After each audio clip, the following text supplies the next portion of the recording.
And we're live. Welcome back to the 2018 Canadian Outdoor Singles Championships. I'm Jake Shuknick, joined now by John Seitman. How you doing, John? Pretty good there, Jake. Looks like it's going to be a really good game here. Jim and Dave have been playing pretty well this tournament, so we should be in for a good one. Jim Duholke from BC against Dave Houtby from Ontario. They're into the first end here.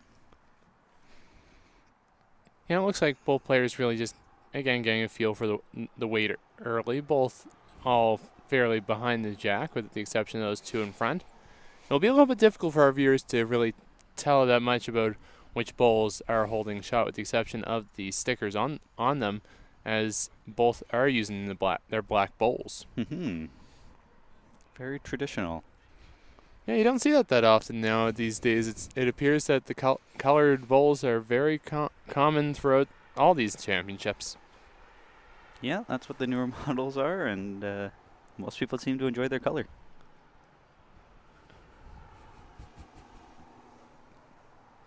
Okay, so it looks like Jim's running down to the other end, just getting a tape. Getting the measure on the first end. So this is a really crucial game here for the men, as this is, if I believe correctly, the final round there for the men. So we'll be able to finally figure out who will be left in that playoff picture, whether we will see us go right to the quarterfinals or whether there will be the potential for tiebreakers.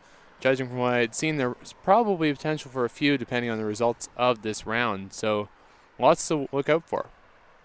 So this pool is not nearly as wide open as the other ones. So Jim is actually 4-0, so he's guaranteed to at least make a tiebreak going forward. Dave Hoopy's 1-3, so he cannot advance no matter what happens here. The only real potential here is Dave could play spoiler, and if he beats Jim, and if Patrick beats Al Scott on the next rink, then there would be a two-way tie for first place, in which case they would have to have a tiebreak for who's first and who's second. But otherwise, this pool is pretty much wrapped up for who's going to be advancing. Only potential is Patrick to round the next door there. He's currently down 18-10 to Al Scott. And if Paul Young from PEI pulls off the win, then he could be tied with Patrick for second. So there we go. Looks like a single there for Dave to go up 1-0 in that first end. Playing some short jacks here. Well, medium length, I guess. Yeah, both players are really now able to get a good condition on the rink now, considering that it's a little bit warmer. The wind isn't as much of a factor in the game as it probably was for them earlier in the day. Some of our viewers may have heard from earlier in the day, it was a little bit cold when the men started their first games, whether it was at 11 o'clock for the ones that were playing their fourth round, or even the ones that were playing at 8 a.m. 7 degrees and a little bit cool is not what you expect in August. So Dave Hootby, affectionately called Hooter, is lying 1. First one just passed, second one even further past. So this will be a good opportunity here for Jim here to just come in on that side, get a nice draw in. But he looks like he's going under a bit. But we'll draw the shot, it appears. Yeah, that should be good for 1.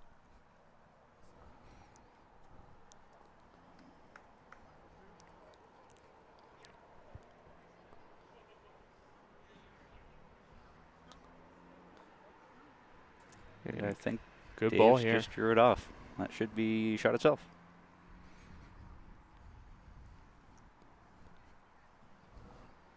So that really does put a little bit more pressure back onto Jim to get nice and close, get a good position for his bowls close to the jack.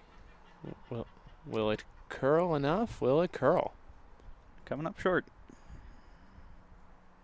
So I believe Dave is lying 1. There is still a nice little port there for him to come through, and that's what he's going to aim for.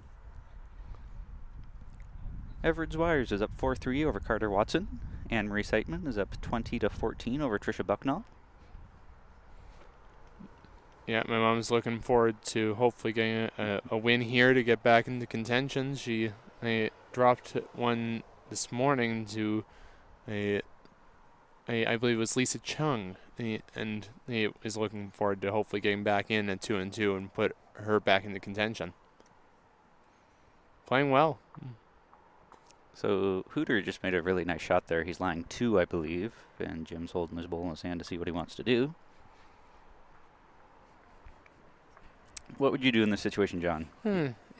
It's you see, he's had a really good feel for that forehand side. I think you really have to play a confident draw, just really focus on being in the area. If you can try to either draw the shot off or even rest into contact on the shot bowl, it at least lessens the count, if not it gives you a scoring count. So big bowl here early. Right through the ports. So that should be another 2 for Dave.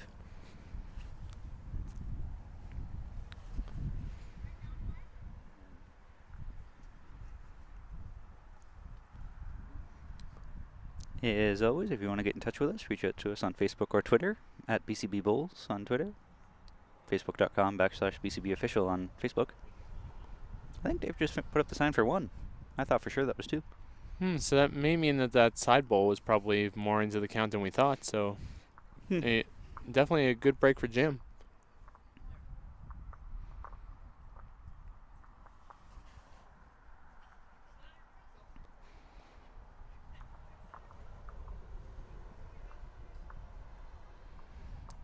Yeah, so that was just 1. So it's 2-0 for Dave. And of course, for some of our viewers who may not have been tuning in, we should probably just remind people of the format that we're playing here. We are playing 21 shots up, and there is no time limit. And if the jack does go out of bounds, it will be respotted on the 2-meter mark. So definitely makes for an exciting game, especially when with there's being no time limit. There's been some marathon matches here in Regina. So Holly Lilico is watching her brother-in-law Jim. Nice to have you with us, Holly. Dave's first bowl is not a terrible one. Didn't quite want to finish all the way. Yeah, a little bit further behind than what I would hope for. You'd want to be at least about a foot or 2 closer than that, but still a really good result. To be fair, a foot or 2 closer is probably right on the jack. Jim just has the inside line. Both players just a couple feet through. Efficiency zone, as it's known.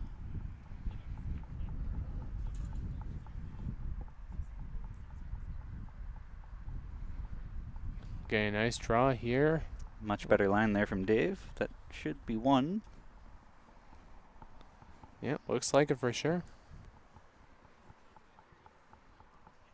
So Alex Scott has defeated Patrick Duranlo next door, 21-10. And that'll be a very good win there for Alex. He was coming in with very high hopes in this tournament, having, I believe, finished up as the silver medalist the previous time it was here in Regina, most recently back in 2013, but unfortunately had a bit of a tough week, strong pool to face, and came up on the wrong side of a few matches.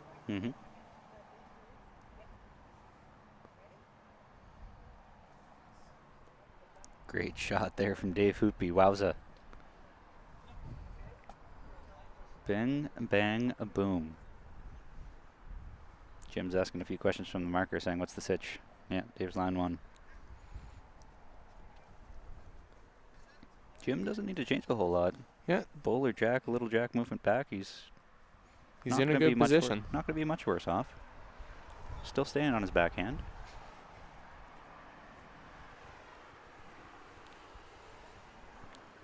I think he's on the outside track again. Yeah, that's not going to come back in time. This is a very good head, though.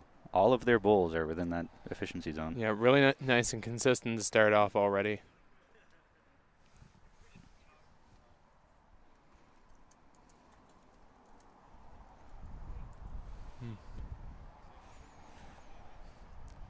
See if Dave can just get inside. Not terrible.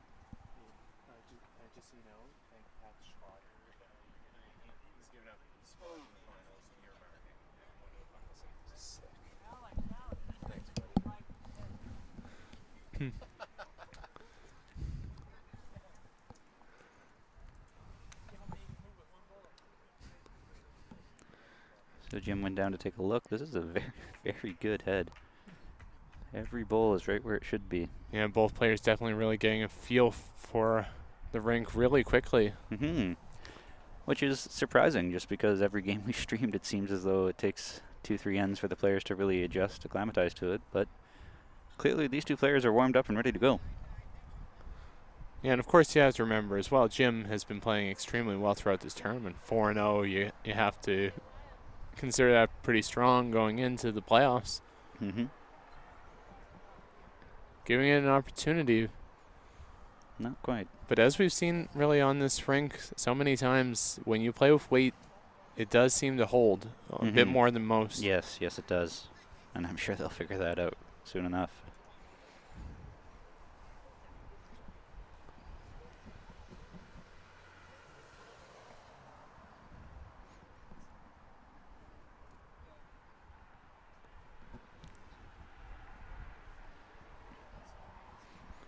Quick signal there from Dave, and Jim agreed. Yeah, there we go. BC versus Ontario clash.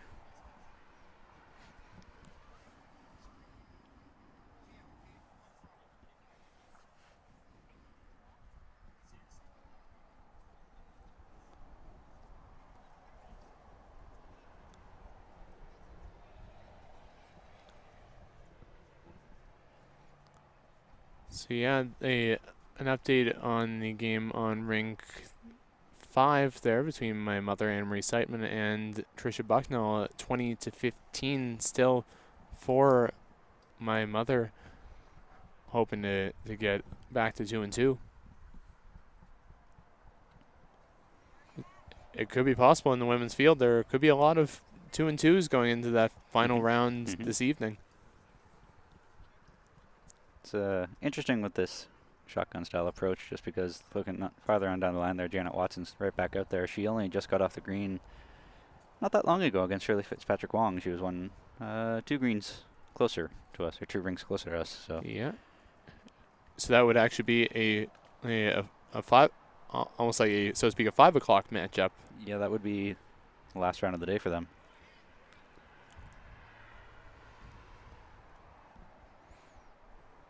Another medium long jack thrown here. Dave Houtby with a 3-0 head start after 3 ends. Uno, uno, uno. Just missed it on its way through. Again, really good spot though. Just that efficiency zone of just being a mat length past the jack. Really, really good place to be. So big draw here from Jim, looking to just simply draw a shot off. A little bit short, falling about just over a meter. As it's been noted many times on this rink before, playing this direction is a little bit heavier. Yeah, for sure. I played this rink in the majors during the men's pairs competition, and coming toward Victoria Avenue, which is the side that the players are currently at the mat, it is a little bit quicker, simply because of coming out of the cover from a bit of the shade from the trees. But coming back, it seems that it's a little bit more open. Nice little rub there from Jim to get shot bowl. Well played.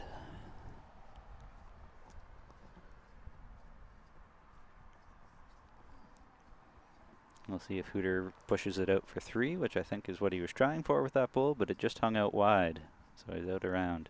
Pretty good weight for the shot he was going for. We'll see if Jim can make the adjustment there. Yeah, so he has a little bit of room here to draw the shot. Looks pretty good about halfway down, so we'll see if it will keep its weight. I think he's short and not quite there. Came down a bit. Pretty good line. Pretty good line. Just need another 1.5 meters.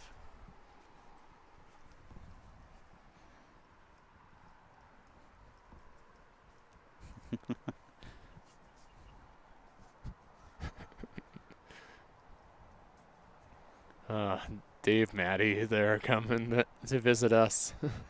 And Dave's coming up short on that. I'm surprised by that bull from Dave, given that his last one was through. I thought he would try the same thing of just coming around to push it out. Yeah, really come around, give it a chance.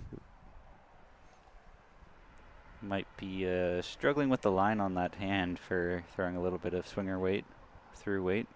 Noticing that it holds. Looks like a final on my mother's rink there, as my mother will score a single to get a 21-15 victory. She'll be happy about that one. So Jim Duholke is on the board with 1, making it 3-1.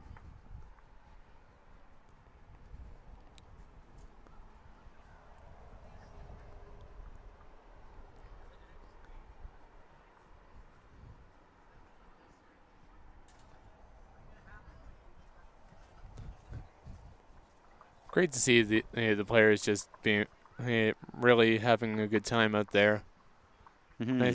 Nice little banter as they kick the bowls back. I am a big fan of when both players just kick bowls back. I find going back to get a pusher just takes more time. I don't know why, but personally I think kicking all the bowls in is just a much quicker way to play the game. And you don't see it as much in the singles game versus a team game for using the pushers.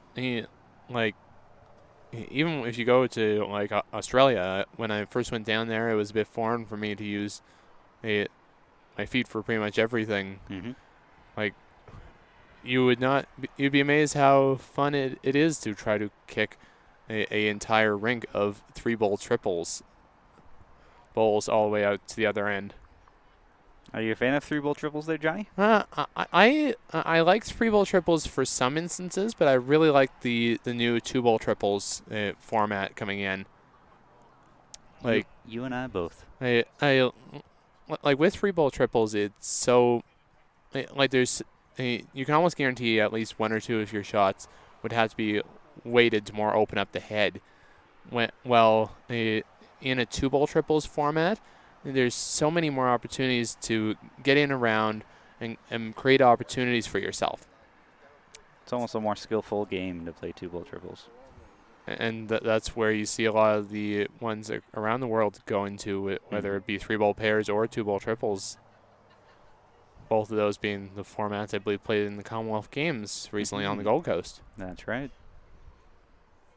3-bowl pairs and 2-bowl trips, 2 of my faves. And we'll see the debut of 2-bowl triples at the Canadian Senior Triples in September in Calgary. That's right. Good old Calgary lawn. Actually, the good old new Calgary lawn. Yes, that's right. That's right. It is new. Yeah, brand new facility there. New and ready to roll. Apparently those greens are like 15 seconds, laser leveled, absolutely beautiful to play on. So I'm kind of jealous I'm not making the trek out there just to roll a bowl on them. Definitely agree with you on that one. You always like to have the chance to play on some amazing greens like that. Mm-hmm. And Dave is just through the head on that one. Could still be shot, though.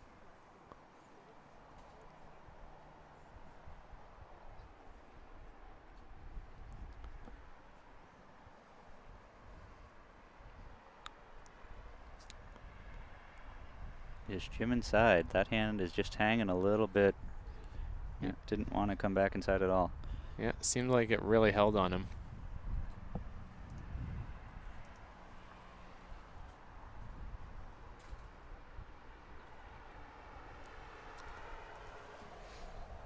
Dave playing there around that side. Sits the bowl.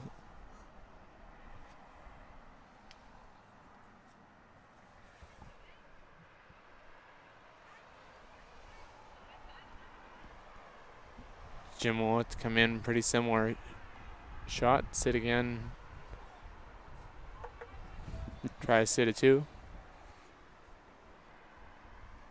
And it's away close on the jack. What a bowl. Good bowl. Shot itself. Shot itself.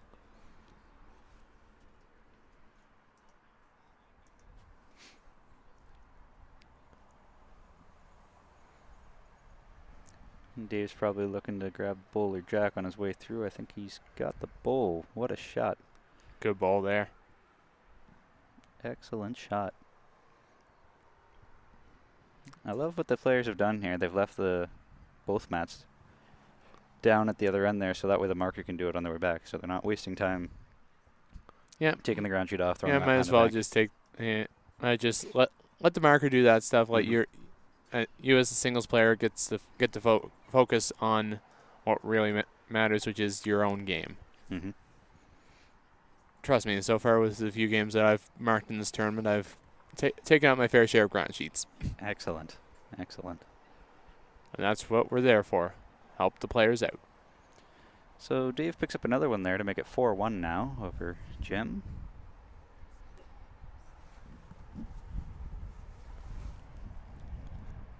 This is a game of singles. Yeah. 5 ends in, 5 points scored.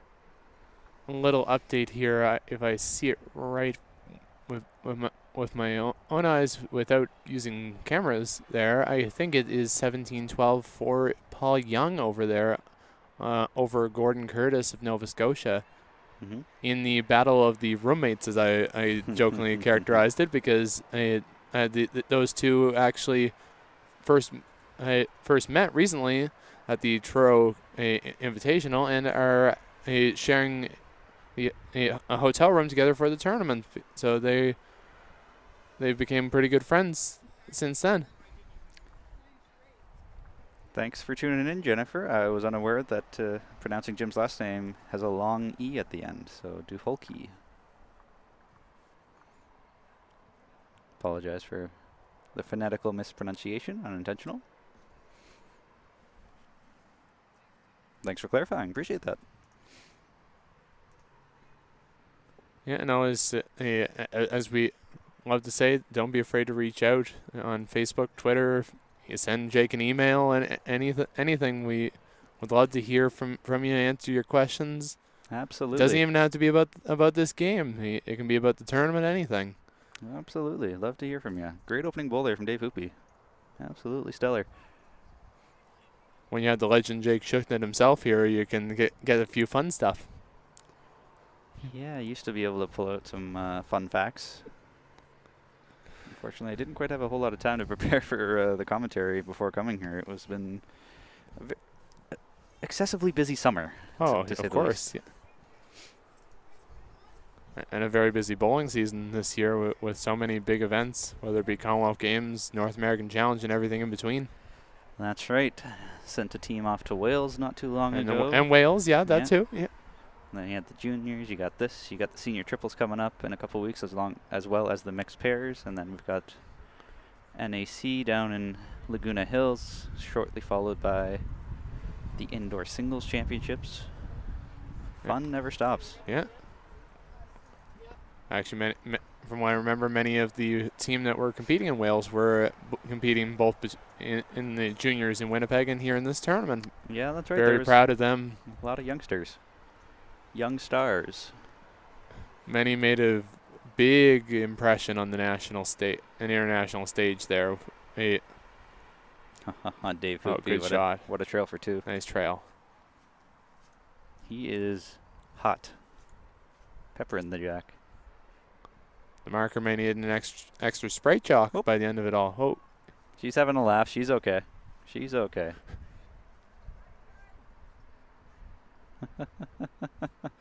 I hope she's okay because I'm supposed to be the one helping out by the end of the night.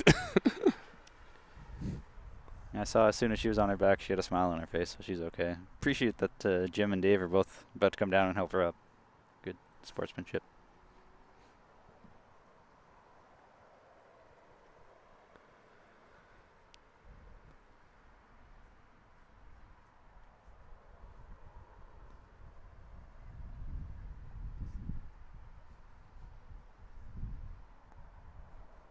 So Jim coming in there, trying to negotiate around that bowl. Pretty close, but I don't think it's good enough. I think it's short, so big opportunity here for Dave.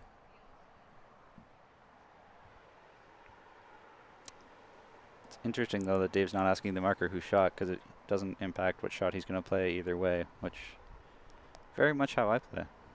He is throwing some heat at this, though. with Waite really going for it. Oh, not much of a hole there to hit, but he definitely ended up hitting it. Jim's asking, am I up one? And the marker's taking a look and saying, no, you're down one. Dave's lying one.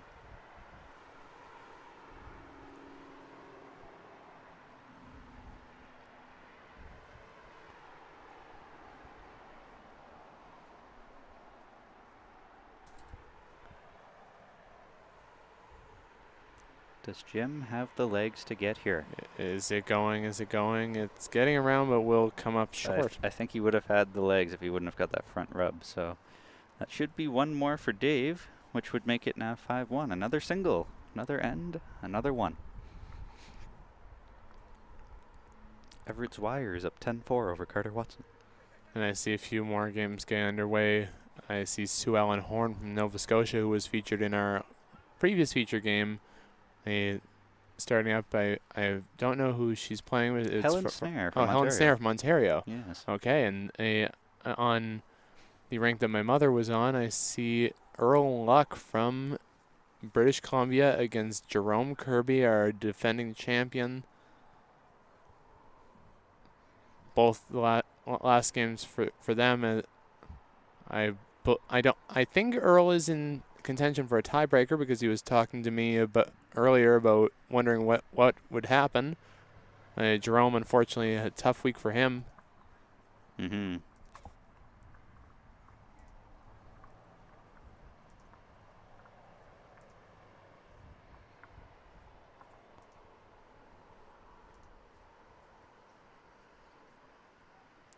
Oh, would you look at that?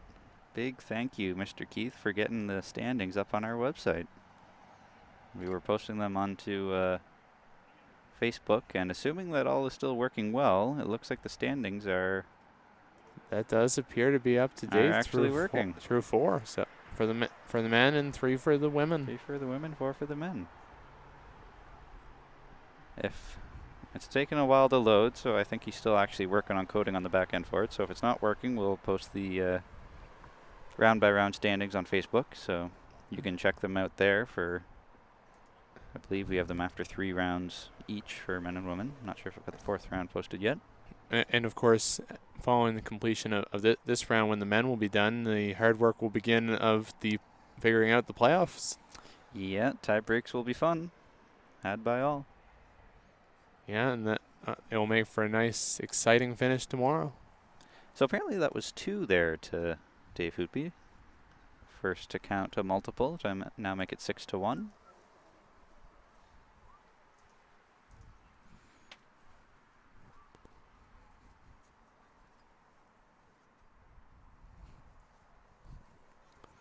So again, Dave going for a little bit of a shorter length.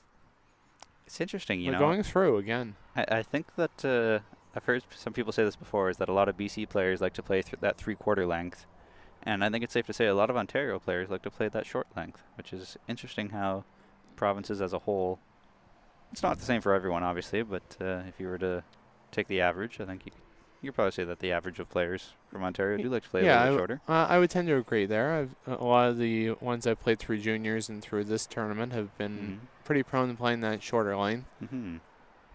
Western going for a bit of the longer length. Funny how that works. I find the Maritimers are actually the ones who are pretty much a little bit of both at times. Depends on who you're playing. Mm-hmm. Mm-hmm.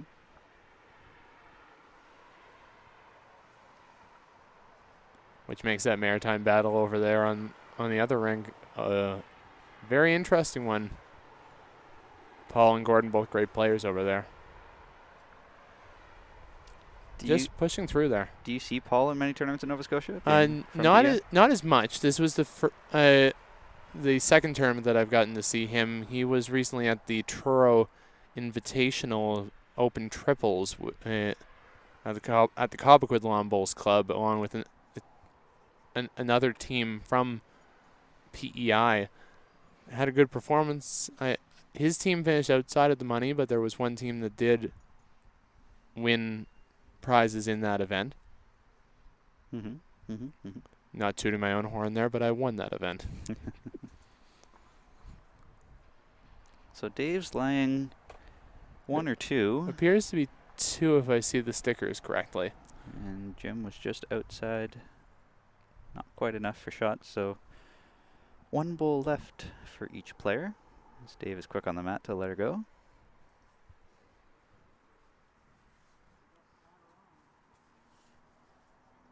And what a bowl.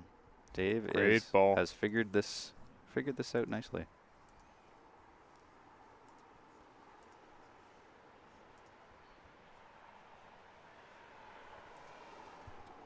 So big bowl here for Jim. Looking to get some jack movement, really put some pressure on, but will come narrow, and it so this appears to be a 3 spot. Yeah, this could be a big end for Dave.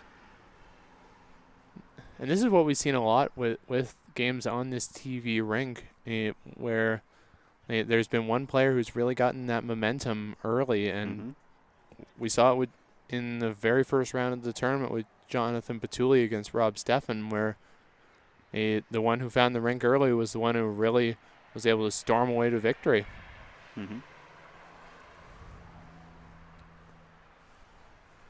Yeah, so that was 3. 9-1. Dave Houtby over Jim Duholke.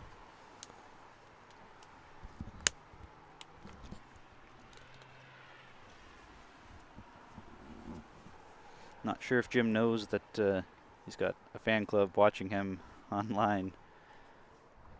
Sometimes that can be a good thing, sometimes that can be a bad thing. Yeah, I think I've seen a few posts there from some lawn bowls Facebook groups in British Columbia, all promoting the game here so that people can tune in and watch the action.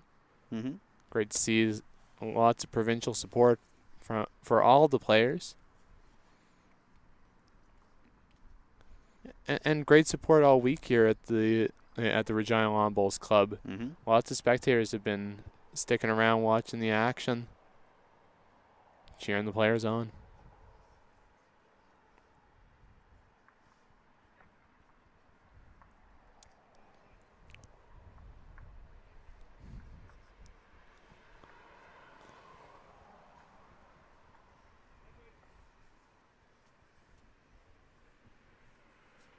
Dave's opening bowl just past the jack by about a half a meter maybe.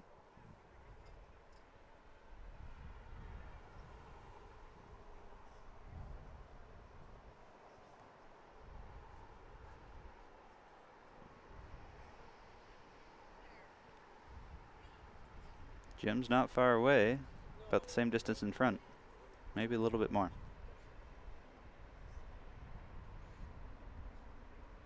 It's interesting that each player is playing a different hand.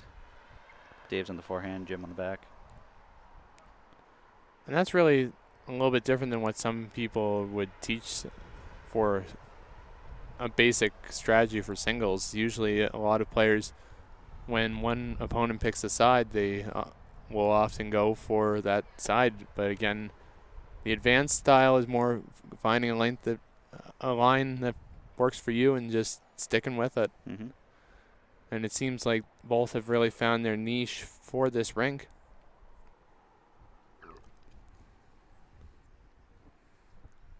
I think Jim's coming up just a little bit short there. Needed a fair bit more weight to hold that line. Dave doesn't need to change a thing. His last bowl was absolutely beautiful. The Niagara Falls resident. He's going around, maybe looking to get some protection, expecting Jim to throw some heat at this.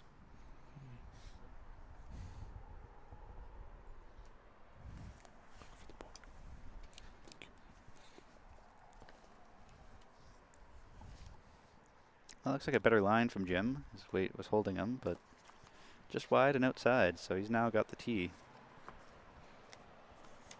Curious if Dave will try to get the tee as well, or if he'll just keep pounding them in.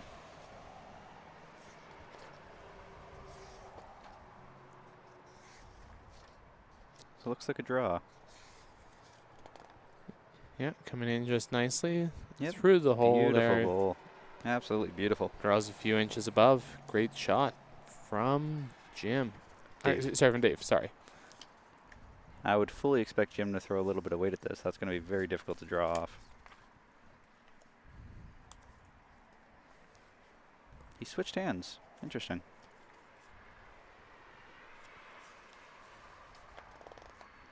And was in fact going for the draw and got quite a nice rub off. Wow.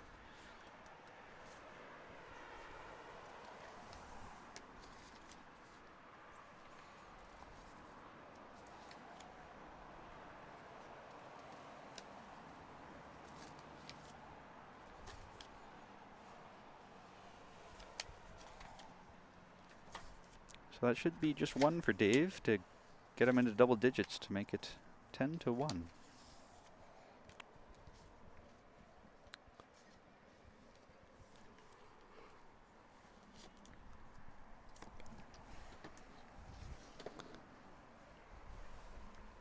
Yeah, I was just looking as a curiosity sake to see which type of bowls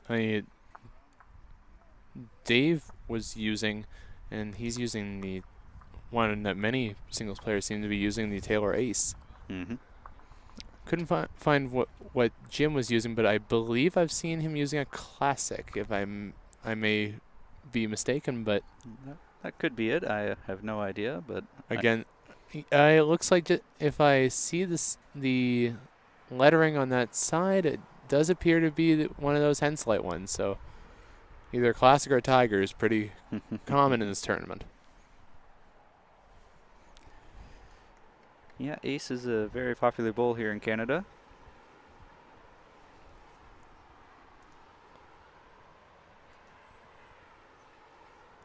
Yeah, great play so far here from Dave, up 10-1. So he's really running confident in this match. Mm-hmm. Up to double digits. He's already almost halfway there. Just on the short side of being half.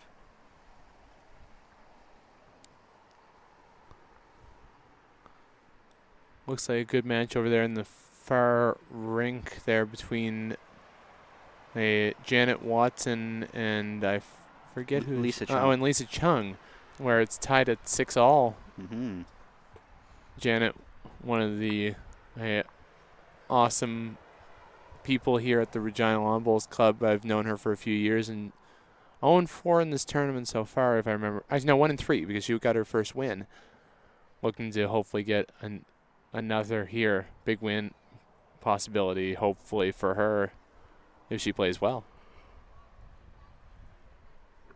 And Helen Snare up 3-2 over Sue Ellen Horn of Nova Scotia. Everett Wires 10-8 against Carter Watson. One of the loosest bowls, first bowls from Dave we saw this end, and here's another one that's not exactly that close. Both players struggling to find this length. Yeah, and it's a bit interesting seeing this because the mat's in a pretty similar position to where it's been. So maybe it's an issue with trying to play a bit of a longer length that way. Mm-hmm. If I remember correctly, I believe that when I played on this rink, we played a little bit shorter, and that was what gave the best results. Beautiful bowl there from Jim. Figured it out. Because I believe there's a bit of a runoff toward the end. So yes, there is. Once you get past the tee, it really careens off into that ditch.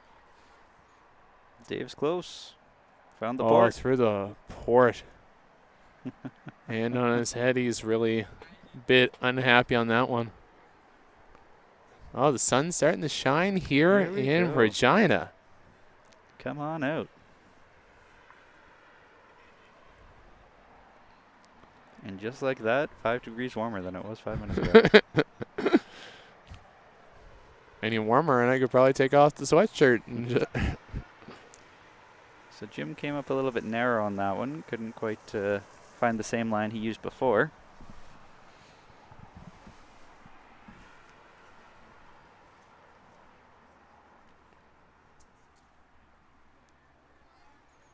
You can now see shadows on the green.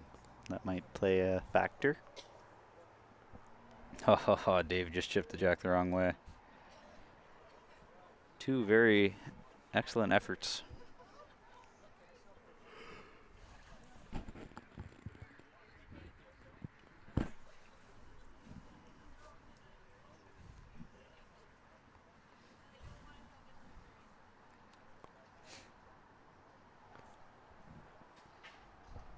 I know she's probably not fully tuning in, but a shout out to Sydney Boyd, who just sent me a message on on Snapchat, even though she's right over there.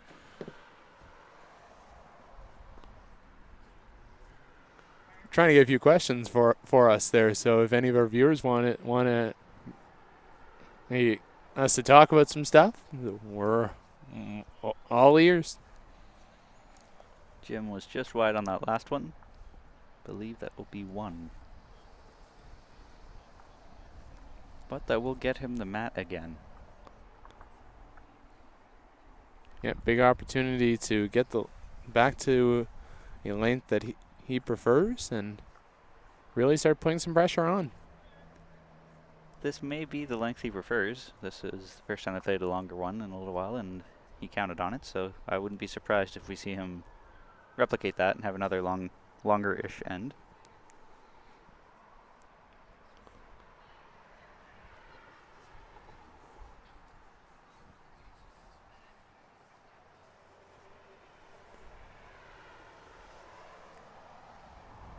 So it was just 1 to make it 10-2.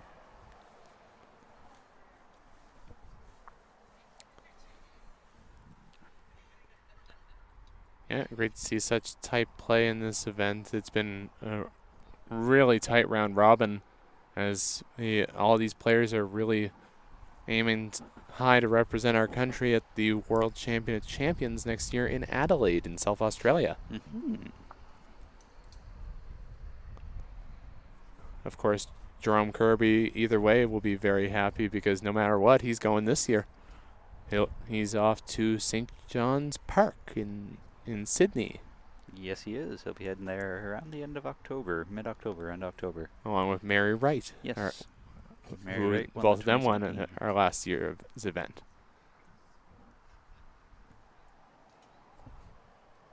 Jerome, of course, won it at his home club at the Norwood Lawn Bowling Club, Winnipeg, Manitoba.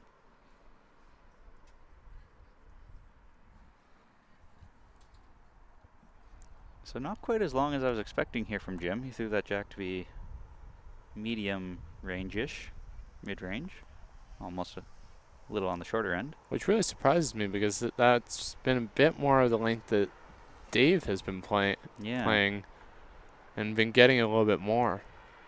Both players coming up short with their first bowl here, though.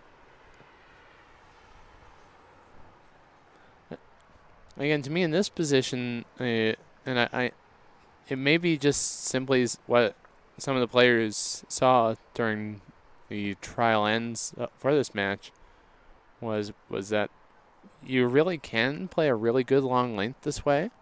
You just got to be able to trust it a little bit that it will curl. Again, the bit colder conditions and rainier weather during the overnight probably slowed it down a little bit.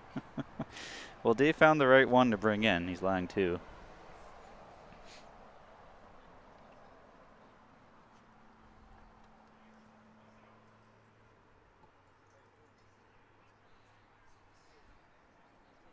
Jim's on the other hand here, and that looks like a pretty good draw. Just a little bit through.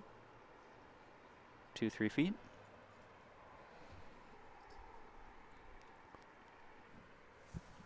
It's a big opportunity here for Dave to draw another.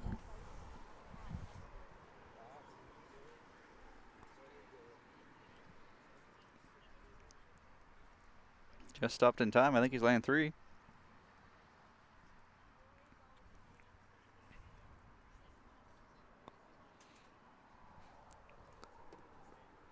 This is a huge last bowl for Jim. I think he's down 3 right now, and it's his last bowl. Yeah, you really need to give this bowl a chance here. Looks like you did cut at least the front bowl maybe out of the count, but I think it's a good chance on those 2 being the closest bowls, and gives an opportunity for Dave to draw a third. Big opportunity here for Dave to score 3. And I think he's done it. Great bowl there from Dave to draw a third shot. It appears that it would be 13-2.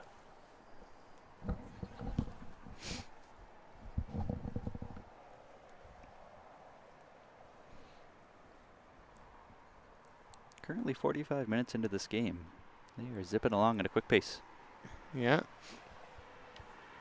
And I suppose that really is a good spot to be for Dave because he's really playing confidently, and when you're playing confidently, you don't want to stop. Mm-hmm. Yeah, pace can be such a key factor on your momentum. If you can get a good feel going, you want to keep going at that same clip, and sometimes when you're not rolling as smoothly as you like, example in Jim's situation, he might want to slow the game down a little bit just to try to get Dave out of his groove, but Yeah. I'm never a big fan of that strategy, but it sometimes is quite effective. Yeah, it definitely is. Like, you can definitely see when a player is able to get into their type of rhythm by going their speed, it really works out well. Obviously, the person behind me, Brandon Watson, may be very used to that there. Yeah, Brandon and I have had a few battles, being that I'm the faster player and he's a little bit slower. So that was actually a 4-ball, according to... 4-ball. Wow. 14-2.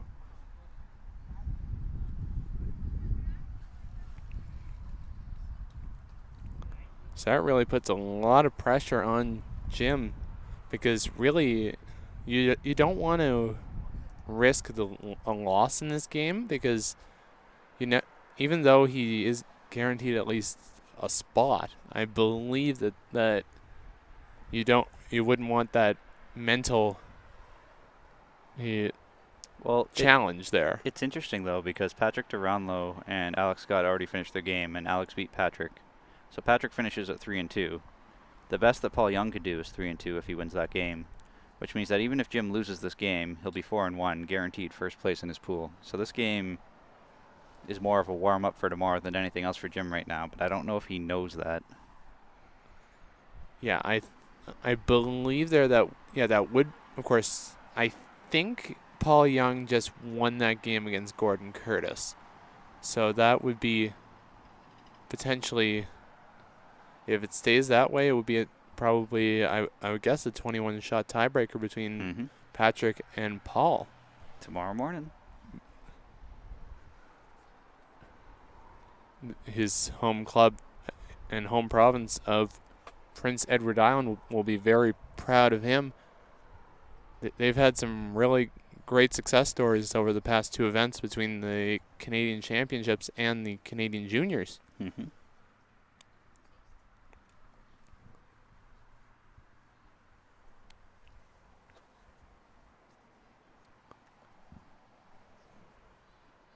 So, again, a little bit of a looser end. Yeah, a little bit. There is one on the jack. Dave's going around for some protection at the back.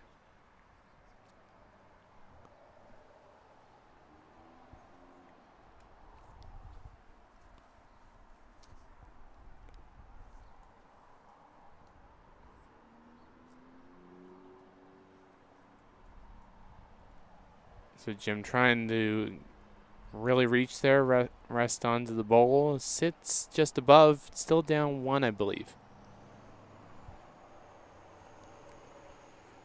Dave Houtby has one last bowl here to come. He blew into his hand to try to warm it up. I think he's still a little bit chilly out there wearing his jacket with shorts. He's throwing a little bit of weight into this. Got her. Nice strike there from Dave. And Dave's last bowl that he put back there is now going to come into play a shot. Yeah. There you go. Really important now for Jim to draw the shot, or even if he's not close, at least give yourself a chance to be within 3 to 4 feet, because that's pretty much the amount that you have to be.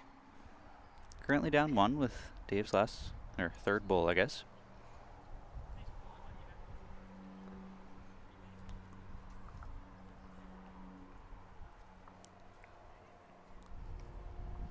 He's definitely giving his bowl a chance, but is it heavy? Is it heavy? Will it stop in time? Because there is a runoff. Is it yes, it going? will. That shot. What a beautiful bowl there from Jim. 14-3.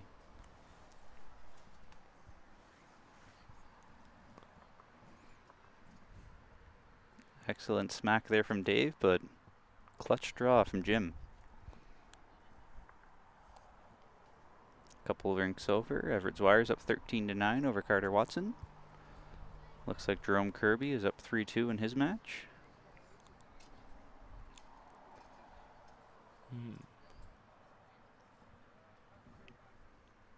Helen Snare up 5-2 over Sue Ellen Horn.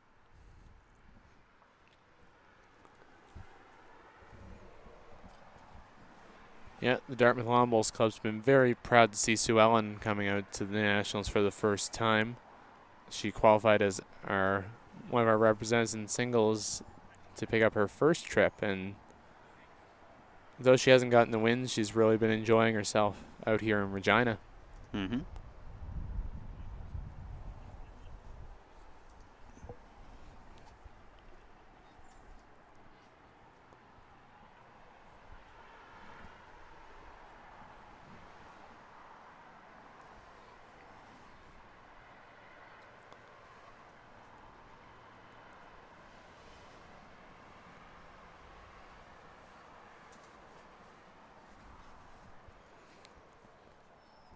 So Jim opting for a little bit of a shorter length once again. I'm still surprised by that tactic because that's where Dave's been just absolutely killing it. Yeah, you see, that's where if it were me in this position, you want to vary the length a little bit more. So maybe you go like T to T or play really aggressive and maybe go for like a mat on the jack line, jack on the tee. Go for some aggressive styles. I would definitely be changing it up, and Jim's coming up fairly short here on his first one. I wonder if he's actually intending to make it a little bit shorter, a little bit longer, and just isn't quite able to get the jack to land where he wants it to. And that very much could be possible, just simply because of just the difference in speeds from playing toward our commentary position versus toward Victoria Avenue.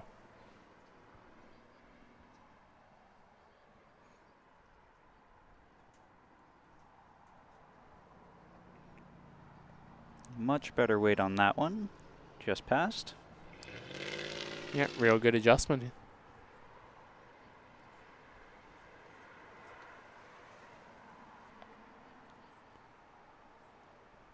Dave Houtby, of course, used to play on our national team way back in the day. I want to say in the early 90s. If I'm not mistaken, he might have picked up a medal at the Commonwealth Games back in... I think you are right, if I remember correctly. I want to say he played on the men's fours team that got a silver.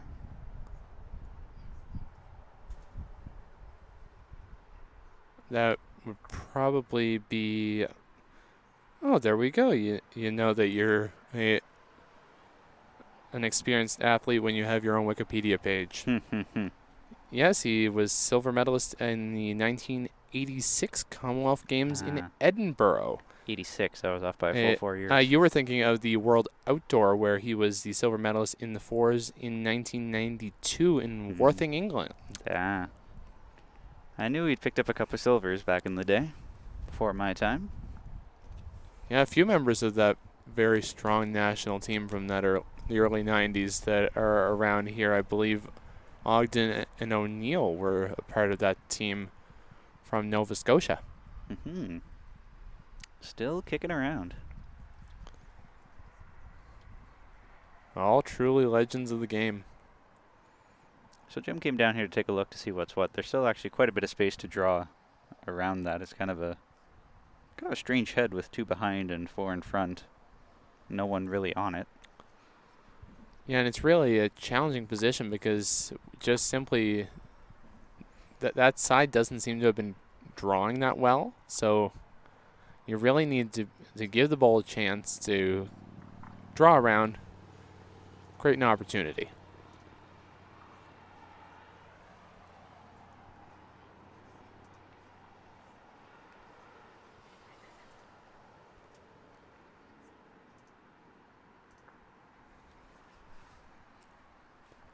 So you are right. Paul Young picked up the win 21-14 over Gordon Curtis. So that is a big win for Paul. So it does appear that would be Paul versus Patrick in a tiebreaker. I think Dave was looking to scoot by that bull, but he ended up clipping it and bringing it into the count. But I believe that is his, isn't it? Yes. Yeah. Yes. So Yes, it is. that would be really fortunate for him still.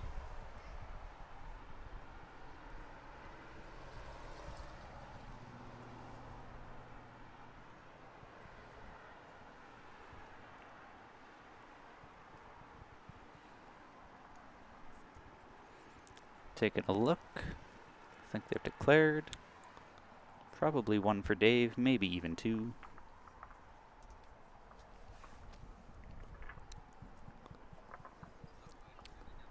So here as we're getting close to wrapping up day 2 of the singles, anything in particular you've noticed that's jumped out at you, John?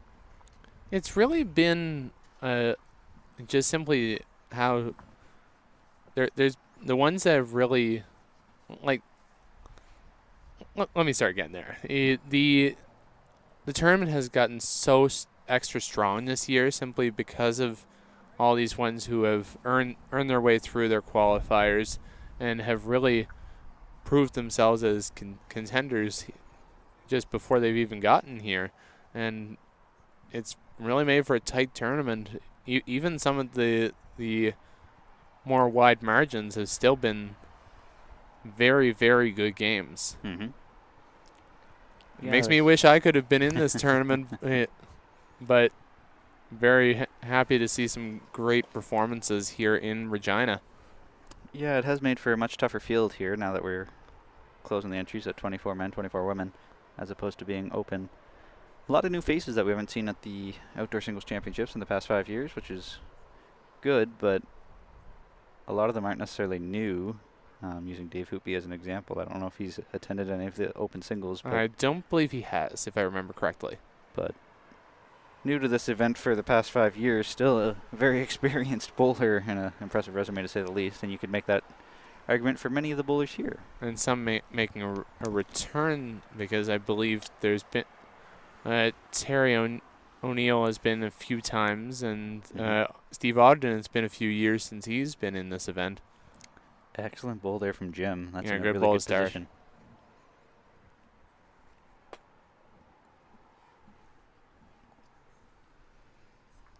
Hooters wide and short, uncharacteristic of him. Playing into the shadows might be messing with him. Big chance for Jim to take advantage of this. 15-3. Jim could bounce back into this game if he can string together a couple of good ends. That's a pretty good place to be too. He's line 2 right now. Also in that efficiency zone. Triangle behind the jack, measuring about a meter. That's really, really good places to have your bowls. It really helps create opportunities there if you have it in the area. Oh, and another trail from Dave. Boy, he's playing well. But he didn't get the shot, but shot out of that on the wrong end of the stick on that. But still a good shot. Second bowl. But even then, he put it in a position which makes it a little bit harder on Jim. Like, that's what I've preached so many times there about singles, is that for me, your goal is to make it that your job is to make the opponent work more than you. If you can have them going for the tougher shots, it gives you opportunities to make the more simple style shots and get opportunities to capitalize. Going back to the efficiency zone with both of Jim's being in that triangle behind the jack, sort of proving its point as Dave trailed it back and it went right to one of Jim's. So always pays off to have your bowls either around the jack or just a mat length or 2 mat lengths behind it. 1 mat length behind the jack is a really, really good place to be. Absolutely.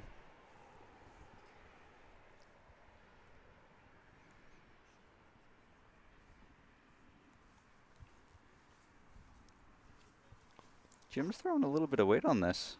That is not what he wanted to do. No. I think he was looking to pick Dave's bowl. I appreciate that he was trying to play aggressive to try to score a multiple to get back into this game, but unfortunately didn't quite get the side of Dave's bowl that he needed. And it's a bit of a troubling type of strategy to play, really, because though you can go to play aggressive, if it doesn't pay off, then it really puts you under pressure going into the later stages of the game. Being that now, if you dropped a multiple there, that could be a very big potential for Dave to potentially sit the game later. Sorry, sooner rather than later.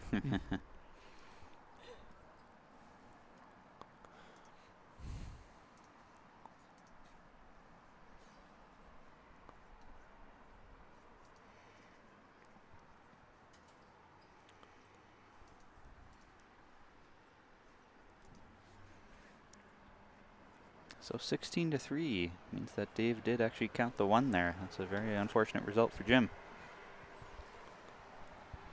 So now that puts Dave 5 shots away from victory. Really playing extremely well.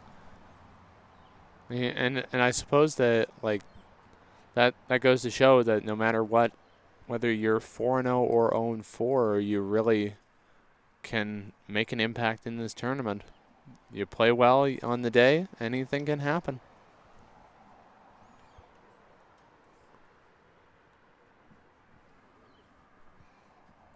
So Dave is back to that medium long length. Yeah, playing a little bit longer than what I think we've seen coming back this way, so it could be in a much better spot. And Dave's coming up well short on this one. Wow. I guess that's the commentator's curse a little bit. You think that it's a good spot, and then you say it, and then there you go. That's always encouraging when you're the second person to throw your bowl and you see the first one your opponent has come up nowhere near. You just start licking your chops thinking, I can really pounce on this now. Not a whole lot of pressure on me yet. And that gives a big mental boost for the one with the second bowl, because if you can draw one really nice and close, it really puts more pressure on that one with the jack to really capitalize on the third bowl, and does not. And Hooter just crashed on a short bowl, so this is a huge chance here for Jim to be able to lock 2 on and really put Dave under pressure.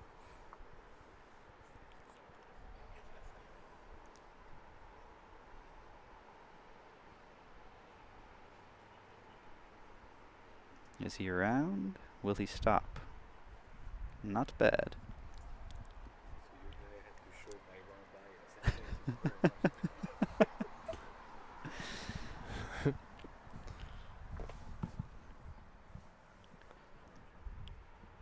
As always, if you got questions or comments or concerns, reach out to us on Facebook or Twitter at BCB Bowls, or on Facebook, BCB Official. Yeah, we'd love to hear from everyone there tuning in. Big opportunity here still for Jim, as Dave is really nowhere near. Yeah, if he could draw a 3 or a 4 here, it would really be big. He's holding 1 for sure. I don't know if he's got second shot. I am not sure why he switched hands. He seemed to be doing okay on the other hand. Even heavier than his last. Really options for either player here still.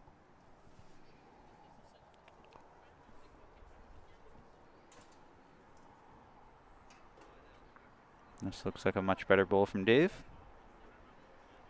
And that will be shot itself. Ball. Coming up clutch on his last bowl. So now Jim's going to have to find a way to push that through or draw it off. Puts a lot of pressure on, because with that one shot, it would put Dave within a single end of potentially closing out this match.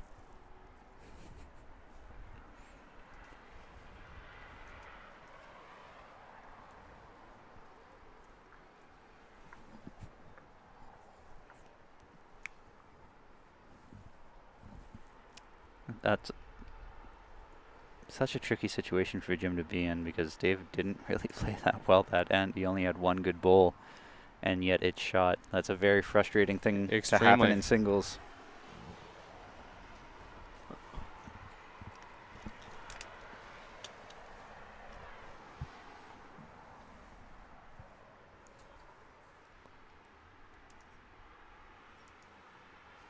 Throwing some weight at this. That would have been a very, very tough bowl to drive out. Yeah, that really confuses me. I would have tried to. Again, I don't know what bowls he's playing. He may be playing a wider bias bowl, which would make it difficult for him to get that draw. But why would you even go for the hit? It's a bit difficult. I like it. It's just I think that was way too much weight for it to bend to come back and get that bowl.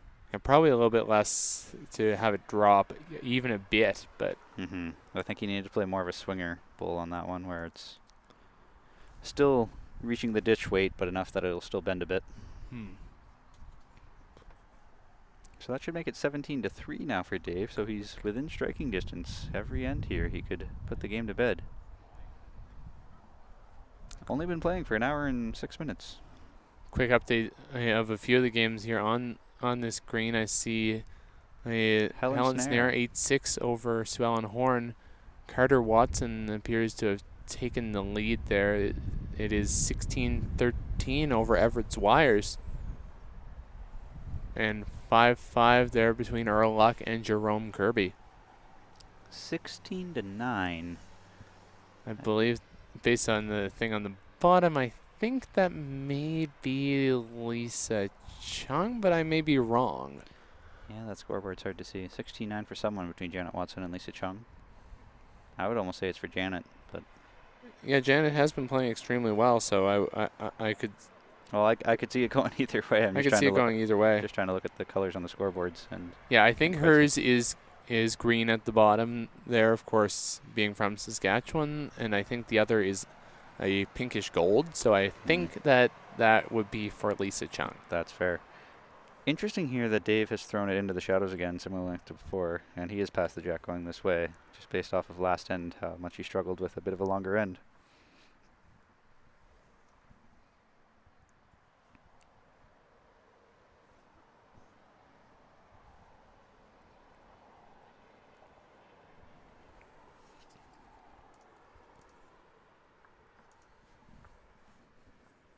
Good opening bowl there from Jim.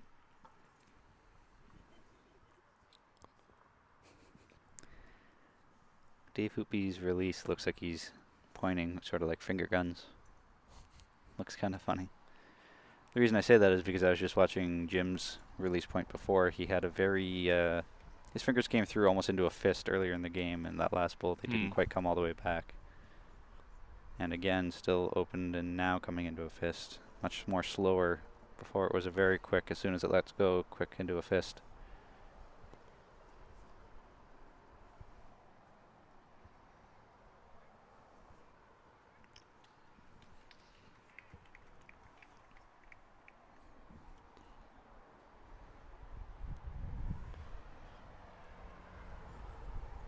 Does playing into the shadows have any effect on you, John?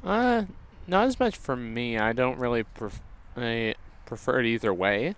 But again, it does play a major factor, being that in general, when you play in the shadows, it does start to slow down a little bit more. We saw that a little bit more on the carpet surfaces, whether it had been Dartmouth last year for the under-25s or the Dakota Lawn Bowls Center in Winnipeg for the outdoor singles. Actually, one of my best shots that I had there for the outdoor singles was playing a little bit off of that, the shadow being a little bit cooler and being able to curl a little bit more and slow down a bit more. All of the bowls in that line make me wonder if there's just a funny line, a funny rut in this rink that it just won't quite get back to the center. Like, it's close. Yeah. It may just be simply because their balls are just not getting back, and well, that's one way to get shot. Yeah, just hit the ball closest and sit there.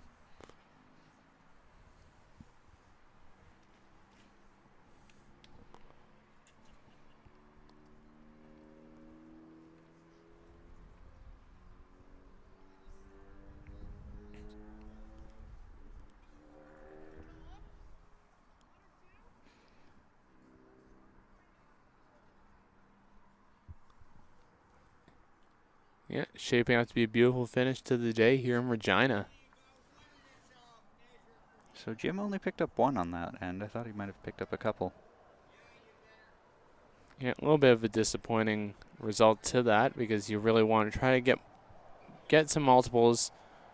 He'll want to, now that he has control of the jack, he wants to get another end or two back to back, really string something going. You can see him bringing the mat up there a little bit, the ground sheet anyway. So Uh, bringing the mat up a little bit, not much, but a little. It's not as much as I would want to see with a change, to being that they pretty much played that similar area Yeah, there. that actually is a very similar area. I right? would, to me, if it, I would almost go for almost putting the mat almost where the front of the ground sheet is, just outside of the shadow area, and really focus on making it a bit more of an aggressive turn. Yeah, this is actually almost a very similar length to what we've been playing for the past few ends, now that I think about it. A little bit shorter length that I see where the jack has landed.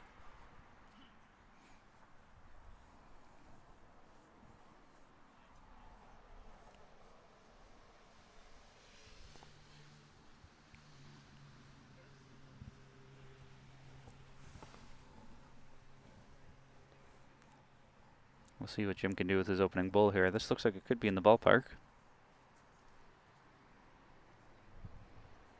Yeah, about 2.5 feet short. Yeah, a decent starter there from Jim, but it will give an opportunity for Dave to draw in close, really put the pressure on. And Dave is right past the jack again, right in that efficiency zone. Very good bull there from Dave. Extremely good.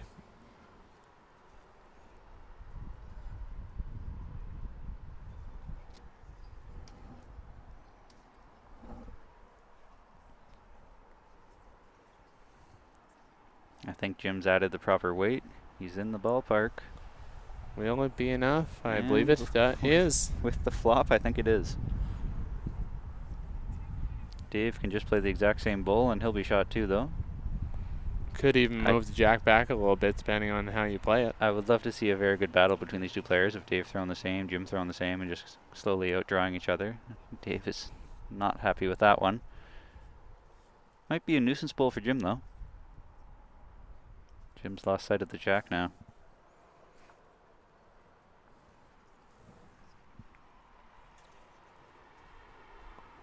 Asking who shot. It's a measure.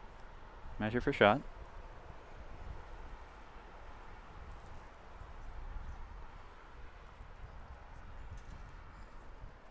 Yeah, yeah, I would definitely agree with that.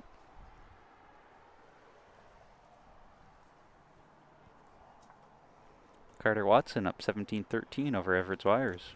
And that would be a big opportunity there for Carter. He really had a great experience playing at this event at his home club. Potentially a very good end to a very busy past few weeks for him, coming direct from Winnipeg after finishing up the U25 championship. That's right. And Dave has kissed the jack on his way through. On the jack. I don't know if it's still a measure or not.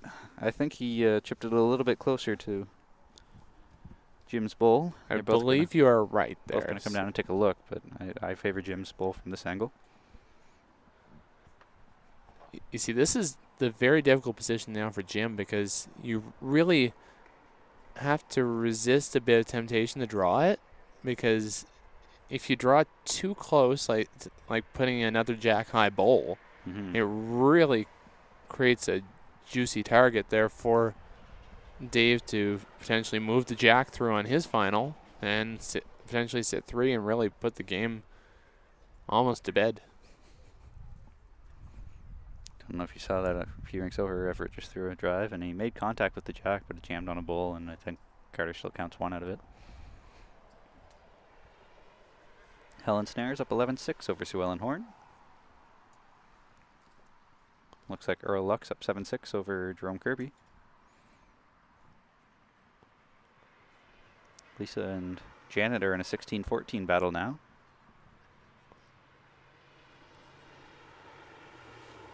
Oh, very good effort there from Jim. Great effort there. And being that it's a little bit behind, it makes it a little bit more difficult for a trail opportunity for Dave.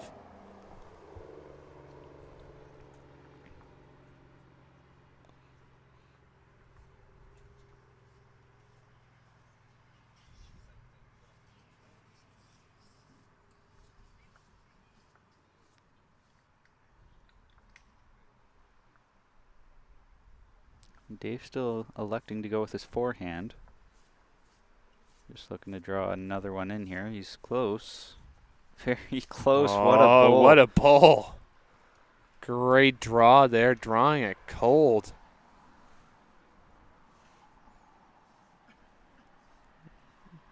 Let's go to the replay on that one. That was a good draw there to get it just perfect.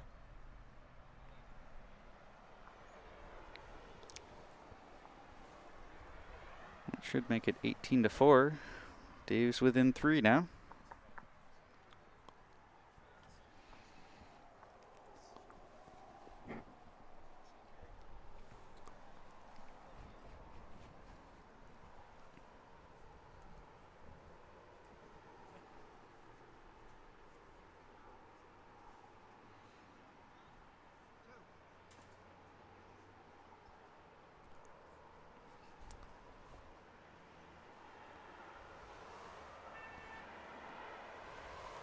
So looks like now, yes, as it is 18-4, Dave will probably keep a very similar strategy, just focus on what he's been playing really well and just try to get those 3 points to close out this match.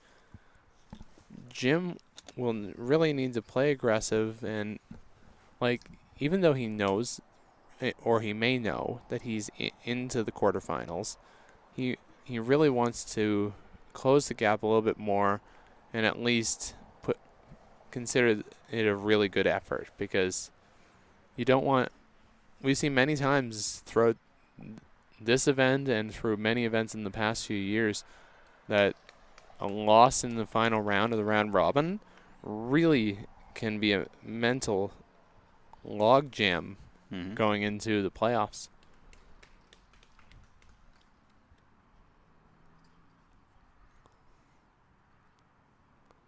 Great opening bowl here from Jim. That'll be shot. So that will probably push Dave over to the forehand side. Try to draw it off, maybe get a bit of movement. Yeah, it's a tricky spot here now for Jim because you can't give up a 3. The most you can let Dave score in any end is 2. Not that that's too much of an issue right now because he's lying 1, but now it gets tricky because with 2 back bowls, any jack movements, and now you have to be cautious about any sort of pockets building.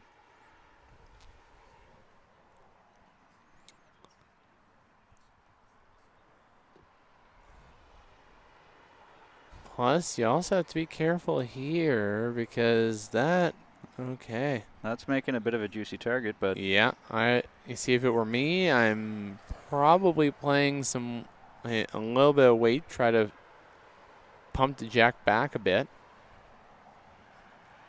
Like, it is a jack high bowl there. So Dave's playing his backhand here. So I would, yeah, fully expect him to play with a little bit of weight. With aggression here. Oh.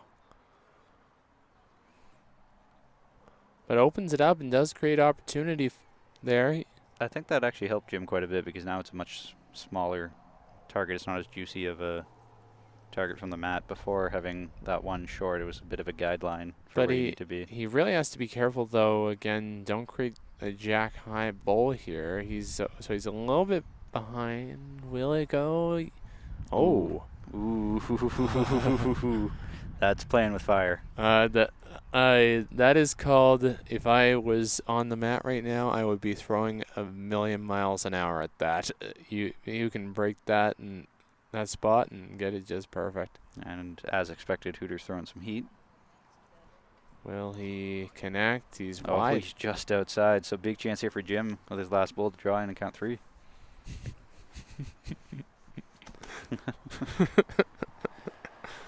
Oh boy. Charlie Taylor, what a guy. So can Jim draw 3 and try to get back into this game?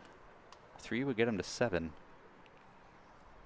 There we go. Yeah, should be good. Good bowl. Well played. That's actually a really fantastic 3 for Jim. Very good draw bowling there.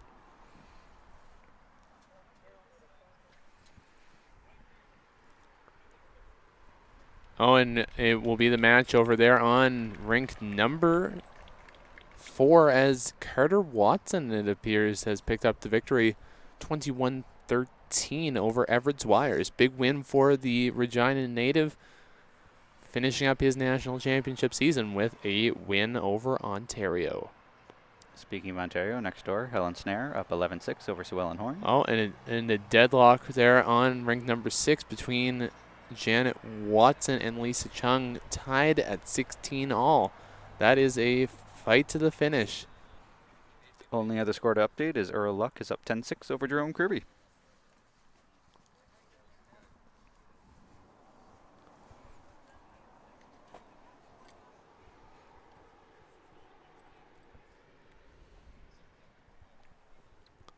Yeah, I think we're seeing all around the greens here. There's a few of the guys that have already finished up their games in round 5, sticking around to see where the wins lie and where they will be come tomorrow.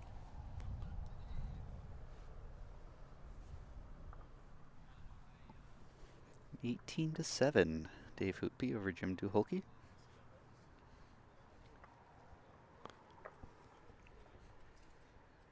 Beautiful thing about singles in a game to 21 points is that it's not over until your opponent gets 21 or you get 21. So yeah, and no especially because of it being no time limit. You have all the time in the world to get back. That's another factor too. Without a time limit, right now, you can sort of really take your time, slow this game down, and take as long as you need to get back and win the game. Whereas, even if you start to feel the momentum change, if there's a time limit, you just have to sort of wait till the clock's up and hope that you're still winning by the time the buzzer sounds. Yeah, like we've seen him a few times in the international season this year, with our representative Jordan Koss out in Wales, where she ended up timing out twice against 2 of her opponents in the women's singles out of the Wales Invitational. So it resulted in her missing out on the playoffs, unfortunately. So it shows that is a major factor. Beautiful opening bowl there from Jim. Gorgeous. But yeah, also on the international scene, speaking of Wales, I believe the time limit was, what, 2 1/4? Yeah, 2 1/4 hours, I believe, because it was exact same as the Commonwealth Games. Right. And what they'll be also be playing at the Atlantics. Dave is hard after him. What a great opening 2 bowls from both these players. And that's really showing the style that Dave is wanting to play. He's wanting to play aggressive early here and potentially end this match right now. Absolutely. We'll see if Jim has an answer. With this spot, you can afford to play a little bit there. Will he get there? He gets a tap, but I think he's still down. Yep, tap and still down. That's an unfortunate result, but an absolutely fantastic bowl. You see, here's the difficult spot here because you are behind Jack High. You do have the opportunity to try to draw and rest that bowl. But the worry that you have is that it sets up 2 right beside each other, and that would be a juicy target to aim at too. I think I'd be tempted to play a very similar bowl and just rest his last one and see if you can flop in for shot because he's not off by much. Put a bowl there and that'll probably be the counter. Yeah, probably Jim's hoping for the wind machine here. Inside, setting up a potential trail maybe. Gotta hope that Dave doesn't make this. Gotta hope that Dave doesn't make this here, Jim. Looks like Dave's on the outside track. Great weight again. Those are some excellent bowls from Dave. All 4 of them were stellar. Yeah, really good head here.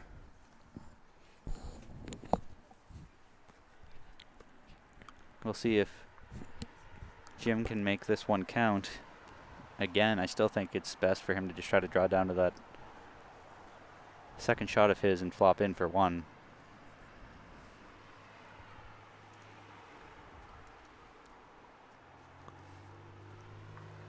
Well, that's one way to do it. Yeah. He is holding 1 for sure now, with Dave having 1 left to go. I didn't see it coming that way. I would not hesitate to see here that Dave will probably try to play a little bit aggressive, because I believe that those two side ball is the side ball at Jack High his, or is it Jim's? Yeah, I think it's his. Because if you can get some contact on the shot bowl. Oh, you mean the Jack High one on our side? Facing Yeah, the one on our side. That's Jim's. Okay. Because if you could, yeah. I don't know what I'd do here. I really don't know. I think I would. Which is rare. I'd be playing on my forehand, seeing if you can trail the Jack clean. Oh yeah, there, because Dave his bowls are over there. Yeah, all of Dave's are right there, so he could easily trail for 3 here and get the win, and I think that's what he's looking to do. Yeah, play confidently here. Playing a lot more weight than I expected, though. Definitely looking to be in the area. Inside. 1 for Jim. Keeping his hopes alive. Puts it to 18-8. 10 shots margin in between the two on the road to 21. Sometimes once you're at 17, 18, 19, or 20, it's the trickiest thing to get those last few points for the win. Absolutely. Gets in your head, and you're now thinking about the score rather than rolling some good bowls.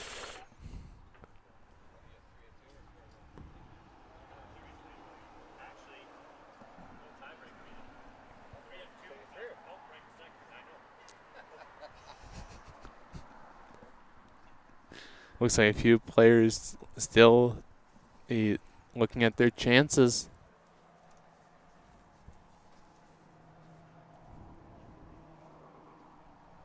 Any more completed games to tell us about there, Jake? Yeah, looks like Daryl Hanoski beat Greg Wilson 21-18. John Patulli beat Pat Bird 21-19. Christy Graham beat Steve Ogden 21-14. Gary Boutineau beat Jeff Burrell 21-15. And Maurice Beauchamp beat Ernie Mead 21-17. And I think the big win in there is Christy Graham defeating Steve Ogden, because I believe that puts a bit of a log jam at 3-2 in that pool, if I remember correctly.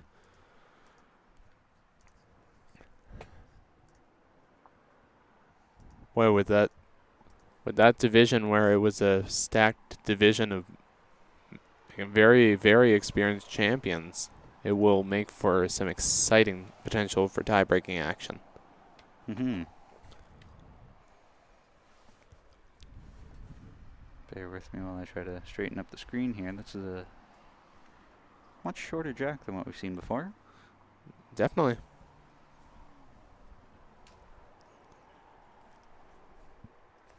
At least recently, I do recall Dave rolling a couple of short Jacks to start the game.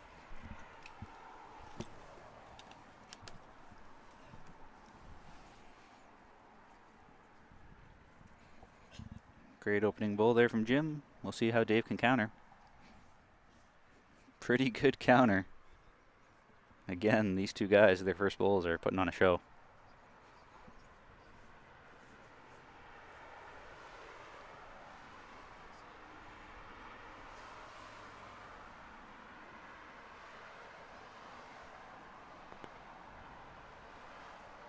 Playing with a little bit of aggression here. Great effort there from Jim.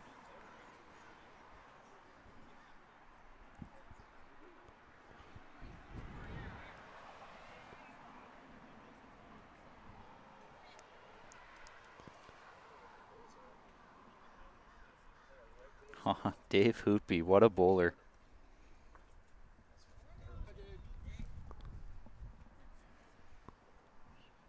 Very good shaping up head here. Yeah, really looking to shut down the game.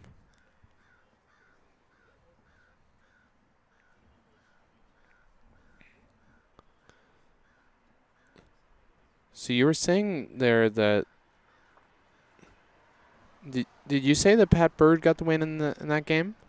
Nope, I said John Patulli got the win in that game. John Patulli got the win in that game, so that does and with Christy Graham defeating Steve Ogden, any word on Bob Van Wellingham versus Robert Steffen, or is Nope, that game's not done yet. okay? Because the winner of that game would jump into a 3-way tie at 3-2 for top position. This is a absolutely banger of a head between Jim and Dave. Every bowl is a pretty good bowl. Bit cold there. Bit cold there, Lois?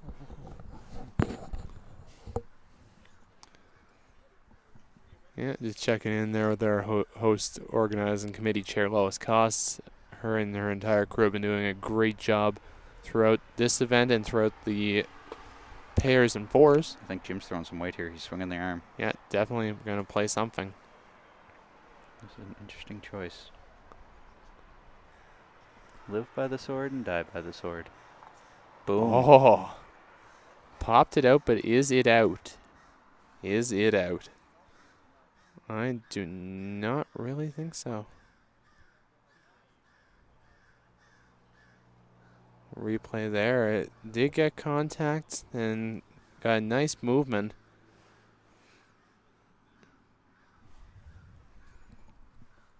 Both players will come down and take a look.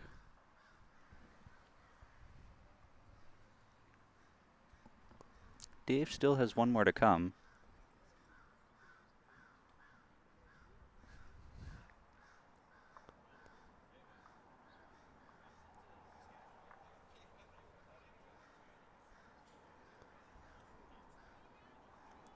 Not sure what Haman and Han about. He has one more to come. You just got to go down there and draw it. You have a lot of space to draw it in.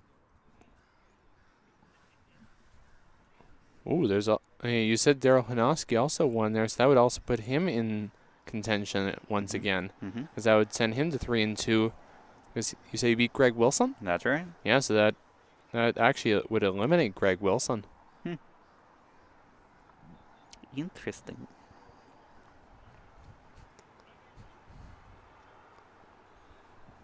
Very wide open draw here for Hooter. Just got to make sure you have some good weight. You got 2-3 meters. Tons of space, but got to keep it in bounds. Unless he's looking to kill it. He might be trying to kill it. And draws the shot. Draws it cold. I don't know if you heard that, but Jim said, "Oh, you're just showing off now, Dave." And that's really just how much both players do respect each other's level of play. They can have a little laugh with each other. Can have a little bit of a laugh. So they compliment each other on some good shots. I think that could be 3, and they're shaking hands. Yeah, so that would be the match. 21-8. Dave Houtby over Jim Duholke. Yeah, definitely a great consistent game there from Dave. So again, make the final 21-8. So that still Jim will advance on to the playoffs with a record of 4-1. Opponent to be determined. There could be a heck of a lot of tiebreakers. So that's all we're going to do for streaming today. We'll be back tomorrow morning, possibly doing tiebreakers. We'll see how that goes. I believe tiebreakers will be at either 8 or 9 in the morning, but keep tuned to Facebook and Twitter. We'll post then. Thanks for commentating with me, John. Thanks there, Jake. And looking forward to seeing some great finals action. I'll be out on the green marking for the playoffs, so we'll see you then.